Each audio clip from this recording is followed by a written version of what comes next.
So, is it actually possible to get better at art without actually drawing? The answer is yes. There is one skill that can help you achieve that. It's called observation. Observation is probably the most important skill that you need to master if you want to stand out as an artist. You first need to observe the world properly before you can portray it on a canvas. Now the question is, aren't we already doing that? I mean, as long as we can see, we are observing the world all the time, right? Well, as an artist, observing doesn't simply mean seeing, but rather it means understanding it and trying to take as much information as possible. In day-to-day life, a person will come across and interact with a lot of things, like humans, animals, and other objects. A non-artist will just glance over most of the things because they hold no particular value for them. But for an artist, these things contain a lot of artistic information. The world has lots of detail and nuance that will only be visible to those who actually care to properly observe it.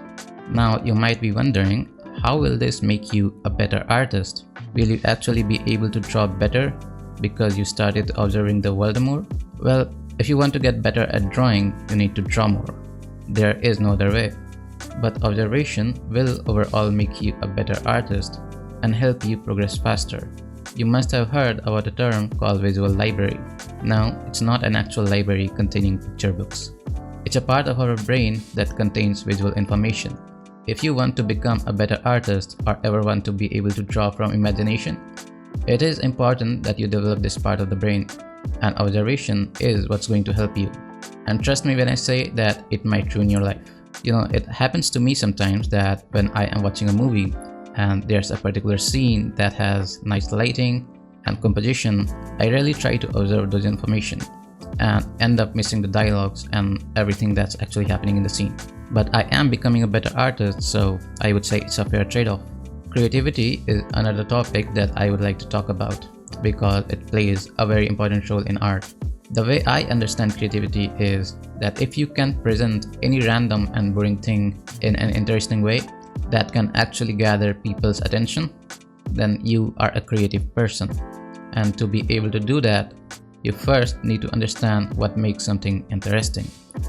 You need to understand what gathers people's attention. And to do that, you need to observe. Have you ever watched a Ghibli movie? Ghibli movies have always been very creative in their world building and their characters. Their worlds are completely imaginary. Their characters are completely imaginary, and yet they feel so real.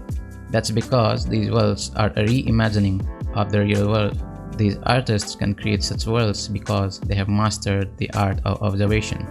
Observation is especially important for self-taught artists. Self-taught artists don't have a guide or a mentor to critique them. So getting better at self-critiquing becomes important. There must have been times when you look at your artwork and you instantly know that something just doesn't look right, but you just don't know what it is. That happens because your visual library is weak. Self-critiquing is all about training your brain to be better at art than your hands. Observing the world and other artists' work will allow you to see your own mistakes and make improvements, which in turn will make your progress faster. So this is why I believe that observation is the most important skill that you can have as an artist. If you have any opinions, suggestions, or questions, please let me know in the comments. And this is it for this video. I will see you in the next one. Goodbye.